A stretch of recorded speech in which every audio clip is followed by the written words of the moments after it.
Yes, to the center, please. Welcome, Bapak. Welcome, Ibu. So, officially, I hand over this session to the moderator. Take it away.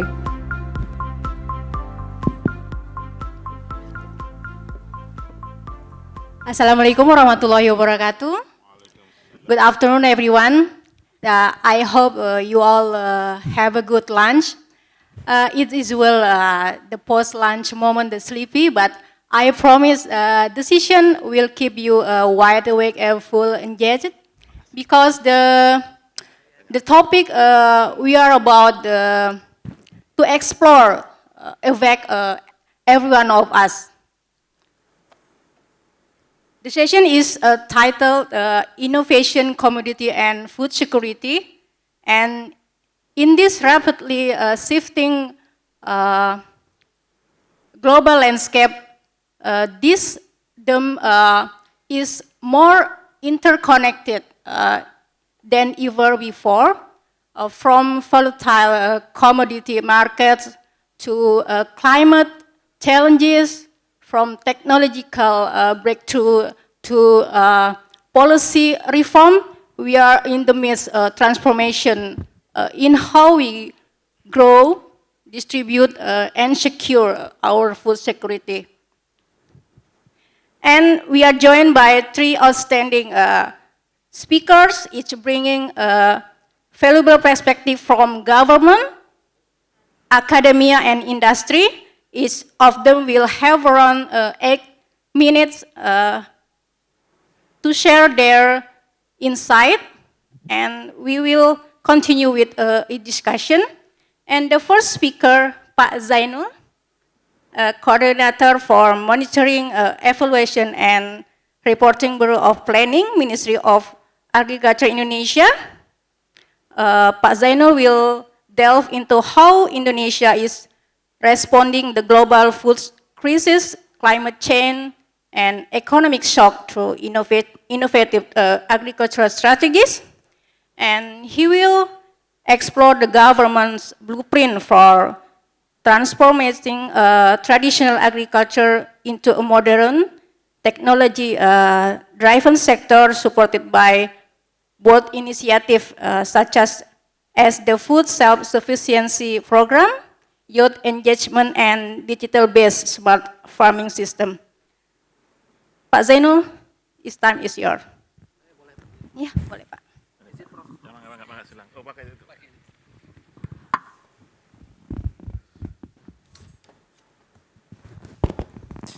I have prepared the presentation slides. Could you please show it for me? Yeah, I have sent the presentation slide. Okay, thank you very much, Honorable CEO of the Center for Market Education, Dr. Carmelo Ferlito, and the team from CME, the Honorable Chancellor of Universitas Prasetiya Mulya, Dr. Nur Hasan Wirajuda, Honorable Speaker, Professor Bustanul Arifin, Mr. Edward Manchester, distinguished participants, ladies and gentlemen, thank you very much. Very good afternoon and selamat siang menjelang sore. It is both an honor and a profound responsibility to stand before you today at this Innovation Summit Southeast Asia by CME.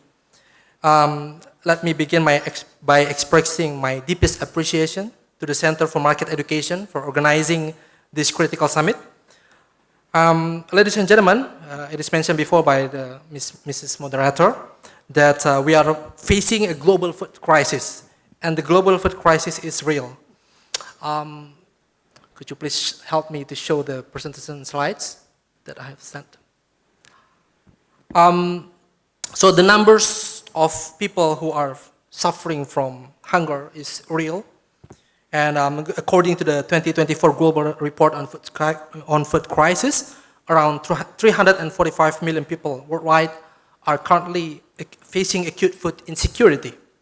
And these numbers are not just statistics. They represent real families, real communities, and real humans who are suffering. The drivers of this crisis are complex and interconnected. As is mentioned before, climate change, the El Nino phenomenon, the geopolitical conflicts, these are all interconnected, and it worsened the situation. And what makes the moment especially perilous is the convergence of multiple crises, the lingering effects of the COVID-19 pandemic. We are still suffering from that. Climate disasters, geopolitical tensions have created a perfect storm that threatens to undo decades of progress in poverty reduction and food security. And ladies and gentlemen, the slide is not ready yet, but I will just continue then. Turning our focus to Indonesia, what happened to Indonesia? Of course, Indonesia is facing also the impact of climate change into our food system. We are also grappling with the conversion of agricultural land for other uses. And the rate of conversion is very high in Java Island, in which Java Island has the most, the best, or the most fertile land in Indonesia, Java Island. But Java is facing the highest rate of conversion to other sectors out of agricultural sector. And faced with these challenges, the Indonesian government under our president, Prabowo Subianto, has made food self-sufficiency the cornerstone of our national development strategy. And this commitment is enshrined in our Astacita missions, which emphasize economic, water, energy, and food sovereignty as pillars towards Indonesia Emas 2045. And to translate this vision into reality, we have launched 4 key programs: food self-sufficiency. The second one is free nutritious lunch program, energy resilience, and downstream focus. And talking about the blueprint, we have made a blueprint for food self-sufficiency for 2024 to 2029. We set ambitious targets, including increasing agricultural GDP growth from 0.18% in 2023 to 4% by 2029. And to achieve these goals, we have some groundbreaking initiatives. These include developing 3 million hectares of new paddy fields to expand our production capacity. And we are trying to optimize the land use across 500,000 hectares in 2025 alone. And distributing 500,000 agricultural water pumps to improve irrigation. I'm sorry, I actually have prepared the presentation slides, but I don't know. I have sent it to Mr. Chandra because you can see what I'm talking about. Huge programs, 500,000 agricultural, 80,000 in 2024, and it will increase every year. Our target is up to 500,000.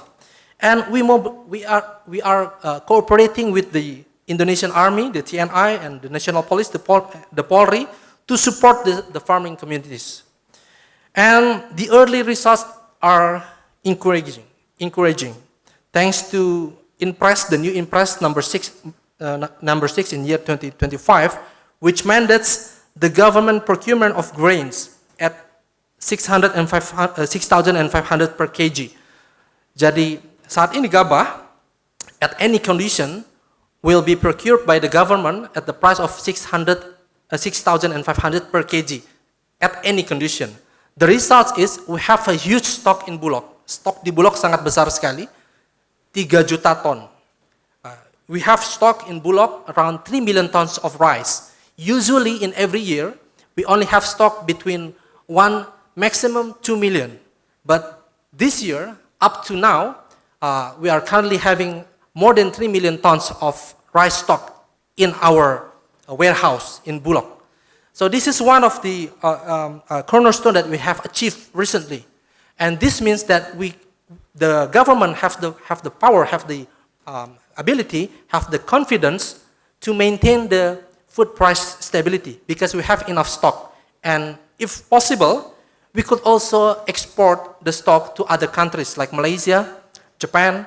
The Ministry of Agriculture from Japan, the Minister of Agriculture from Malaysia have come to our office. They talk about the possibility to import rice from Indonesia. Usually Indonesia is the rice importers, but this year we have the possibility or the potential to export our rice because we have more than 3 million tons in our warehouse. And ladies and gentlemen, what is the key of the successful food security? Of course, innovation. Of course, mechanization. Of course, technology. But based on the current regulation, Ministry of Agriculture is no longer responsible for innovation because it is part of the brain function, you know, the National Research Agency. So actually, Ministry of Agriculture is the user. We are not making innovation. We are not making the technology because this is beyond our function. We are the user. And in order to be successful in modernize the agriculture, of course, we have to do it. As a user, we have to translate the innovation to the farmers. That's why, start from last year, we are encouraging young people to join the agricultural sector. We call a new program, we have a new program here. Okay, finally, thank you for the slides. Okay, can you please go to slide number 24, please? Yeah, this is what I've mentioned before. Slide number 24, Food Brigade. So here it is. So we are inviting young people. So if you feel you are young enough and then below 40 years old, maybe you can join this program, the Food Brigade program. So we invite young people to manage.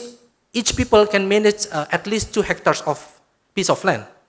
And if it is a group, you can manage more than 20 hectares for rice production. And not only for production, but also for downstreaming and then the marketing. And based on our calculation, the potential income that can gain by these young people is around 10 million rupiah per month from the production. And it is much higher than the minimum wage in any big city in Indonesia. So this is a great chance for young people to join this program, the Food Brigade program, because we have optimized more than 100,000 hectares of swamp land through all over Indonesia, in Sumatra, in Kalimantan. We have optimized the swamp land, lahan rawa. So if you are interested, maybe alumni of Universitas Prasetiya Mulya not only work in banks or other offices. If you are interested, then you can join this program, the Food Brigade program. And so the President Prabowo's vision is clear: food self-sufficiency, because it is a sign of a nation's independence, strength, and sustainability. So we in Ministry of Agriculture are looking forward for further coordination and further cooperation with academics, with researchers, with students to support this vision, achieving the food self-sufficiency. And our dream is making Indonesia not only food self-sufficient, but also food exporter that can supply food to the world. I think these are the main topics that I want to discuss at this moment, and I look forward for further discussion. Thank you very much. Back to you, Moderator. Thank you, Pak Zainul. A big applause for Pak Zainul. So from his presentation, Pak Zainul emphasized that food self-sufficiency is central to Indonesia, that national strength and independency through modern agricultural transformation, such as expanding paddy fields, increasing mechanization, and adapting smart farming. The government aims to reduce dependence on import and enhance productivity. And our second speaker from academia perspective, Professor Bustanul Arifin, from Professor of Agriculture Economic at the University of Lampung. Professor, this time is yours. Thank you very much. Thank you for the organizer. Ladies and gentlemen, Assalamualaikum warahmatullahi wabarakatuh. Again, I don't have to make a presentation. I would like to go through with the issues today. The topic is innovation, commodities, and food security. Okay. Why our innovation rate is so low? Actually, this is a confession, Brad. I serve as a member of National Innovation Committee long time ago during President Yudhoyono, 2010-2014. Okay, Why the innovation rate is so low? I think I could point one into the commitment of budgeting, not only from the government, but also from private sector. Do you know the number? Less than 0.06%. Maybe today 0.608. It's not even 0.1%. It's very small. 2.5 billion is very small. Just bigger, much bigger if you see the budget for advertisement. Okay? The budget for innovation very low. Nothing magic in the innovation. If you have no research, you have no R&D, you will not get innovation. That's the key. The second, probably regulatory obstacles. We try, Pak Edward, to allow, I think there is even a single article in allow for innovation, for technological change, system technology. If you invest, if you put your money and R&D or innovation initiative, you get tax deduction. Clear. This law said. But how do you take the initiative? I mean, how the law can be implemented? That's not that easy. Once we tried to have a good meeting with DG of tax, okay, big boss in here, International Revenue Services, okay, and after I think twice, 3 times meeting, we had a meeting. Suddenly, okay, we will give tax incentive, tax allowance if we can have access to the accounting system in your company. That's not deal, okay? It's not adequate if you only submitted the budget allocation for that claim innovation only. Our tax guy want to have access to the whole accounting system with your company. That's not happening. So everybody's now going by themselves. I mean, every major company, okay, do innovation that, but some companies are putting money in R&D. The composition, public money and private sector's company to the whole research in Indonesia, 86 to 14%. 14% from private sector, 86% from the government. If the government just releasing money, we have no innovation at all. That's the big obstacle. Do you think our guy in the universities do not do research? No, we do a lot. We do a lot. But it stopped there and the invention. I think everybody understand there is a valley of death of innovation, okay? Valley of death means if your invention, if you think cannot be accepted, cannot be commercialized by the market, it's still in invention. It's not yet innovation. This is the real. You can see to the literature, David Morse clearly said that, okay, you invent a lot of things, but if not used, if not utilized by public or by private, no, it's not innovation. It's still invention. I'm putting in my slide, you can have later ask my slide to Ibu Meliyana. In Indonesia, do you know how much our researchers produce new high-yielding varieties? 530 new varieties of rice we could produce. I mean, our researchers can release that varieties. How many is being planted? 155 varieties only. How many among 155 being used? 3 only. 3, real 3. 80% of our farmers use the old innovation result, the old. In the 80s sometime. ER30, I think the newest one is 10 years old already. Why? Why our farmers do not use the invention being produced by universities? The extension agent has a problem. President Suharto was very successful because it was supported, fully supported by the agricultural extension system. Fully support, I could say. Today, how many we have? A lot. 74,000 agricultural extension agents. How many are government officials? About 34, I think, thousand officials. Some P3K. How many from private sectors? Less than 5%. If Pak Edward has some people in the field, in rural area, to tell the farmers to use the new technology, that's a very good job. That's not happening today. There is, again, there is some inconsistency, Pak Edward, in the law. Our extension agents work under Law 16, number 2006. Law 16 is System of Agricultural Extension, okay? Then, 2014, there is new law on local government, okay? Law 23, 2014.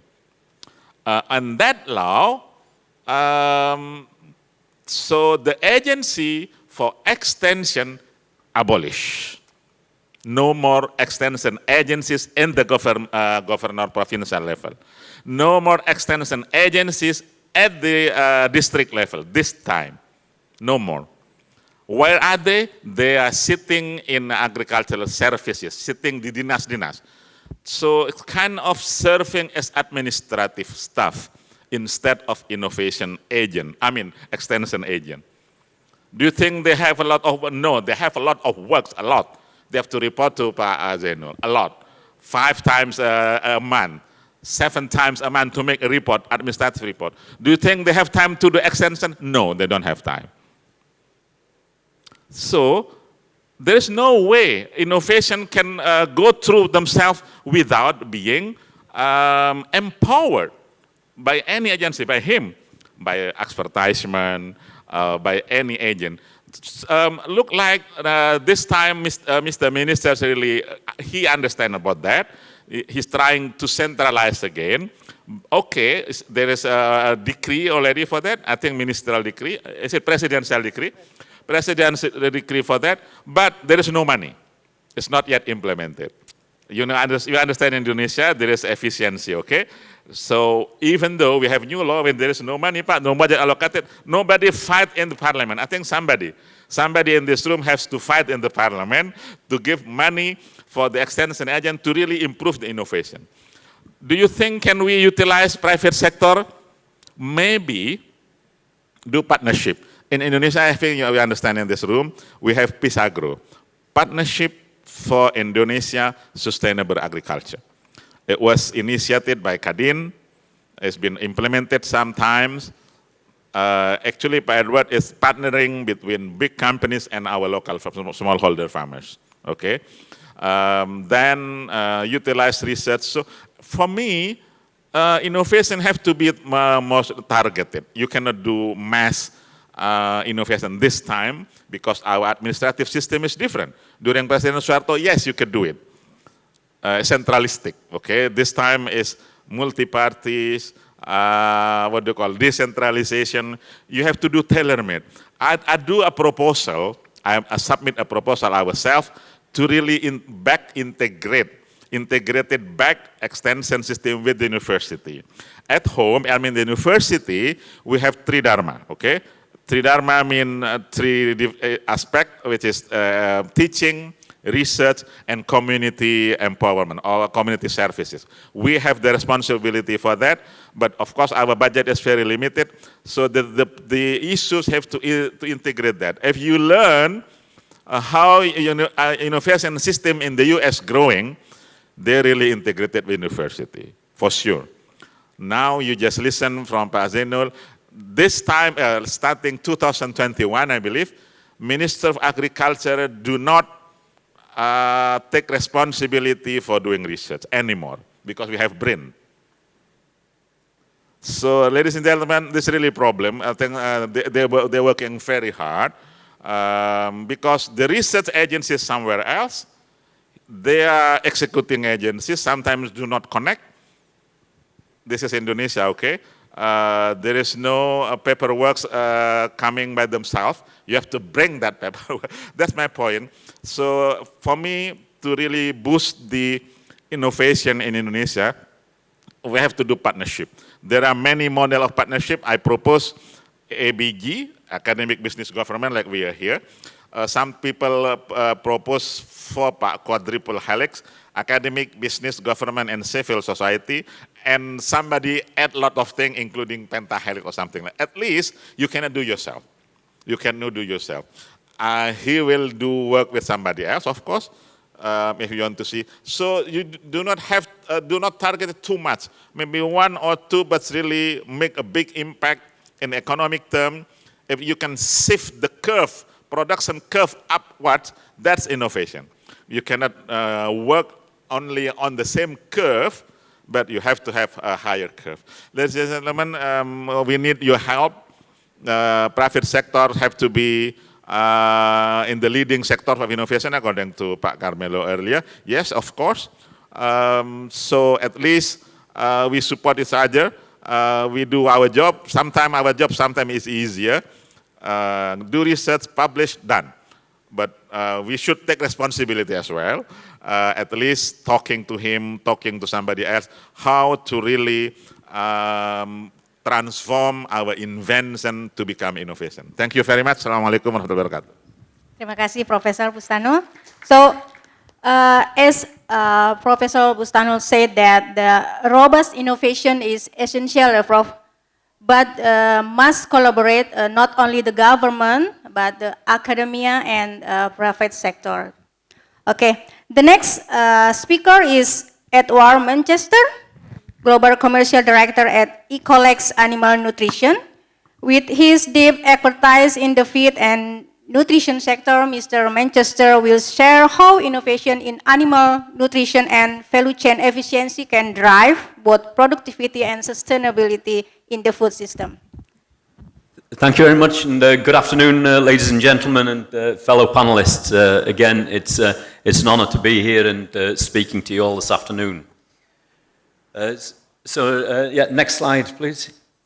So what I'm going to be talking about just over the next 4 or 5 minutes is really looking at the challenges of food security in Southeast Asia. Particularly from the challenge of undernutrition on one side, also combined with the rising obesity that we've heard about earlier. So kind of a bit of a, we could call it a bit of a double burden from this aspect. Alongside sort of amid the undernutrition and the obesity, we're also faced with the challenges of economic disruptions, which we've heard a lot about this morning, also climate change, and also a change in dietary patterns as well. Now, what I'll be talking about is really from the livestock and aquaculture applications, how we can intervene on that, or how we can support it. Now, when we look at the livestock and aquaculture interventions, what these can bring is also the ability in terms of being able to overcome, and we heard about earlier, sort of self-sufficiency in protein supply. So this is a big thing that local livestock and aquaculture production can bring. So local protein supply, sustainability in protein supply. Also, we heard livelihood, so employment opportunities, particularly in rural areas. But being able to do this in a resilient and sustainable way to ensure that protein supply is, you could say, future-proofed. So the sustainability in terms of that food security, which is ultimately what we want to be driving towards. When we look at livestock and aquaculture and how we achieve this, it's actually not just a simple approach. It's really a very multifaceted approach, many interacting areas. So if we move on to the next slide, please. The multiple areas, particularly from the livestock side, we look at biosecurity. So biosecurity is is really a non-negotiable in terms of livestock production. If we go back, back during the COVID era, 4 or 5 years ago, you know, the importance of hand sanitization, the importance of really sanitary conditions. Everybody was extremely stringent in terms of sanitization, in terms of what we could call biosecurity. The same was done in livestock production. Now, a few years later, COVID seems to have gone away. What you also see is that the insistency on biosecurity also takes a back seat. We see the same thing happening also in livestock production. So biosecurity is really a non-negotiable. It has to start with biosecurity. We then look at raw material sourcing. We heard about some of the economic disruptions that's happening now. We talk about trade barriers. We talk about you know, some disruptions. Local sourcing of raw materials. It's really in terms of food security, regional food security, local sourcing becomes ever increasing. But when we source with local materials, it also adds a different challenge. What's the availability of those local materials? What's the quality risks of those local materials? When we look at the quality risks, we look at microbial contamination, bacterial contamination. We look at mycotoxin contamination, particularly on grains. Different places have different higher risks of mycotoxin contamination. This obviously gives a challenge to the animals. We then also look at pesticide use, so chemical contamination. Pesticides either from regulated or unregulated pesticides. It gets onto the crops get into the animals, the pesticides get residue contamination within the meat itself. It gives another challenge. The big thing from a livestock production, and we heard about it earlier, is antibiotics. Antibiotic stewardship is also a necessity. Many places talk about reduction of antibiotics because of antibiotic resistance in humans. We have the same in livestock, antibiotic resistance in livestock. In some places, 100% E. coli resistance to certain antibiotics in certain countries. So antibiotic reduction is a necessity in livestock production. Maintaining antibiotics for treatment purposes, but not for therapeutic purposes, not for a non-treatment purpose. This is absolutely essential. What we also look at then is in terms of feed efficiency. So how we improve feed efficiency to get the maximum growth potential and basically produce more meat with less input. That's what we want to work on. If I move on to the next slide. So the final slide is really from our perspective, from a commercial entity. What we aim to do is nutritional intervention working on many of those aspects. So nutritional intervention to make sure we can reduce antibiotics, we can even eliminate antibiotics, providing the biosecurity is there. We can mitigate risk from contaminants, mycotoxins, pesticides, etc.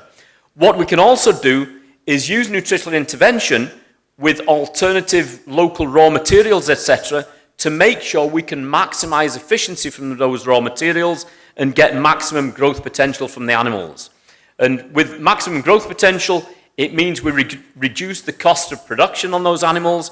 We can support the food security, ensure that you've got an affordable protein source within a region, and the sustainability, making sure that that protein source is future-proofed for the next generations. So from a nutritional intervention aspect, that's what we aim to do from the company I'm working for, and also from a nutritional aspect, other companies in the same space as we are, hopefully also doing the same in terms of innovation for nutritional intervention. Mr. Edward, sorry to interject. We are so very delighted to have Vice Minister of Housing of the Republic of Indonesia, Bapak Fahri Hamzah, is joining us here today. And soon he will be sharing his insight after your panel discussion.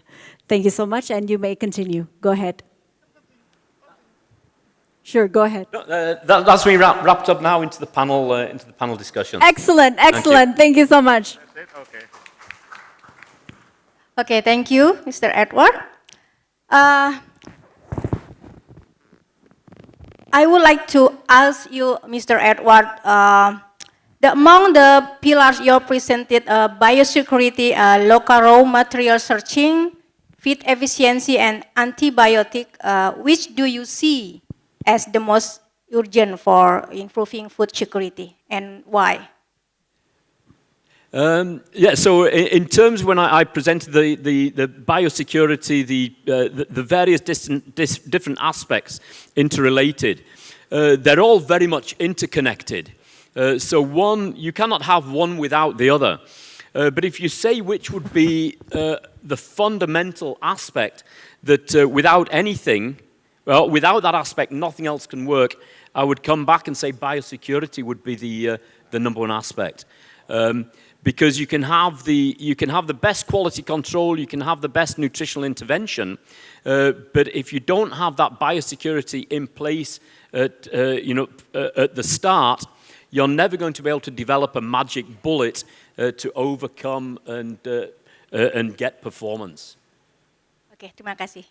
Thank you. Pak Zainul, you mentioned that about young generation program. How can Indonesia ensure sustained youth engagement in agriculture, especially among Generation Z, beyond just technology attraction? Yeah, thank you for the question. This is a very good question, how to attract young people to agriculture. First, we have to change the paradigm. We have to change their point of view about agriculture. When we talk about agriculture, young people see it as a dirty work. In Indonesia, I'm not talking about other countries, but in Indonesia, agriculture is usually related to dirty works, dirt in terms of dirt, but and then less profit, and so on and so on. So we have to change this paradigm. That's why we are introducing this program, the Food Brigade program. Why agriculture is seen as a dirty work and with less profit, because usually farmers in Indonesia, they only occupy less than 1 hectare of area, maybe 0.2 or something. That's why we want to change that situation. We have optimized more than 100,000 hectares of swampland, and we can distribute this piece of land to young people. They can manage at least 2 hectares, more than 2 hectares, maybe up to 10 or 20 hectares per people. So that means the agriculture production will be profitable for them. And then, of course, managing this huge piece of land needs technology. So we want to change that point of view that the agriculture is dirty, because they can use machinery, they can use technology, and we provide that. We do provide that with drones, with tractors. We want to make them close to source of money to start their business, and that's what we are doing now. Ministry of Agriculture is doing this program, and I want to make a little comment to what Prof. Bustanul mentioned before. It is true, Professor, that extension workers is very important. We want to shift the possibility production curve upwards, but the reality is that most of our farmers are working inside the production possibility curve. So we want to make them first close to the frontier. That's why extension workers are very important. And start from this year and following next year, it is true that we want to centralize the extension workers, especially for those local governments who cannot manage the extension workers efficiently. We will recruit them as central government employees.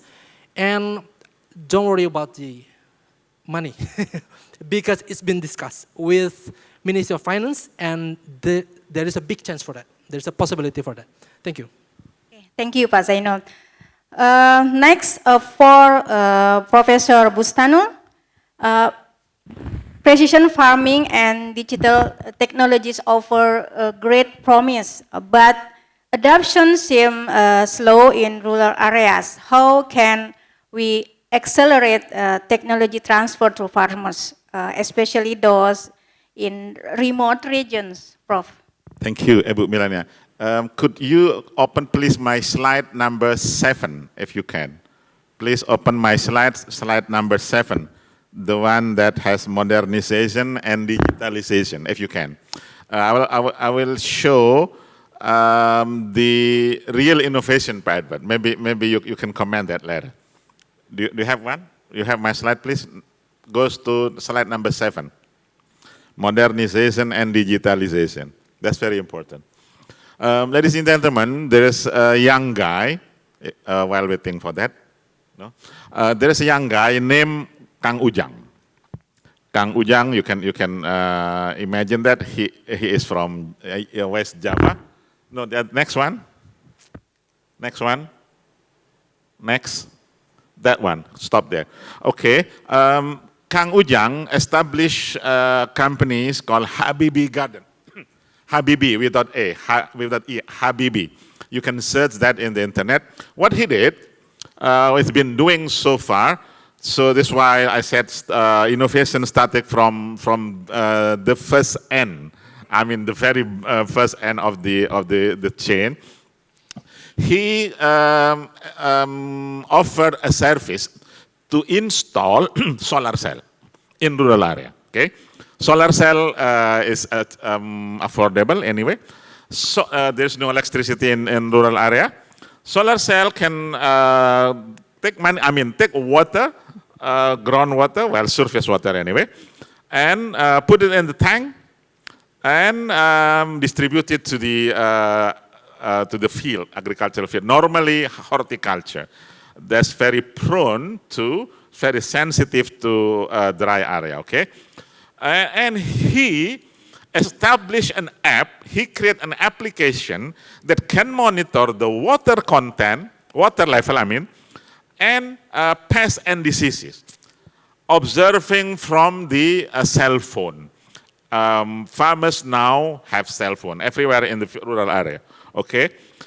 Then, from that thing, he got an award before the COVID from Trubus. Trubus is a big magazine in Indonesia, by showing farming using the finger. Then when I take this picture, put in my classroom, and my students love it very much. Okay, I want to be that kind of farmer, not the dirt farmer. I want to farm with my own finger. This kind of thing is real digitalization. So if our farmers can monitor that, our farmers can really open an app and really see the problem in the field. That's probably for the future, modernization. And my students want to be the farmer. Otherwise, they want to be a journalist. Our agriculturalists want to be, what do you call, bankers, and so on. So we're trying very hard to do that. And look like it's okay. The second method, I invited a successful entrepreneur, my friend, my former classmate, for example. Invited him to make a speech in auditorium, and I said, please bring your best car, park in the front of auditorium. What's that? If you want to be successful, be an agribusiness guy, the innovator for that.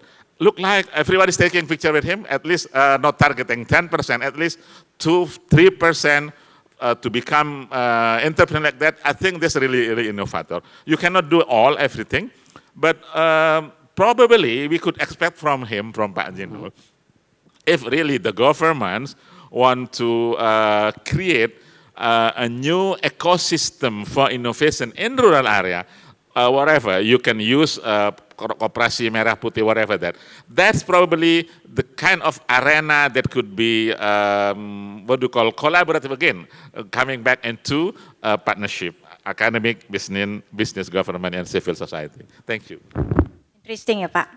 Okay, since we have limited time, we will listen closing statement from speaker. Maybe from Pak Zainul, the first. Well, my closing statement would be like, innovation and technology is very important to agricultural sector, and it's mentioned before that Ministry of Agriculture is the user of innovation and technology, because innovation is beyond our function now, it is part of the brain. And what makes it different now with the previous situation is that the innovation, that the technology that we are adopting, we have adopted, we try to seriously implement this technology on the ground. That's why we have some very breakthrough program like food brigade and then mechanization and so on. But the point is, we are doing that seriously. We are now on the tech on centralizing our extension workers, because we understand that most of farmers, they are working less efficient or inefficient. We want to make them efficient, and if possible, to shift the production frontier curve, the production possibility curve upward by implementing the technology. So we have to cooperate more with other agencies like BRIN, including with universities. And we are looking forward for those cooperation. Ministry of Agriculture is very open for cooperating with other agencies, other institutions. Thank you. Mr. Erwan? Yeah, I think the same from my side, because I think what's clear is collaboration is the big thing.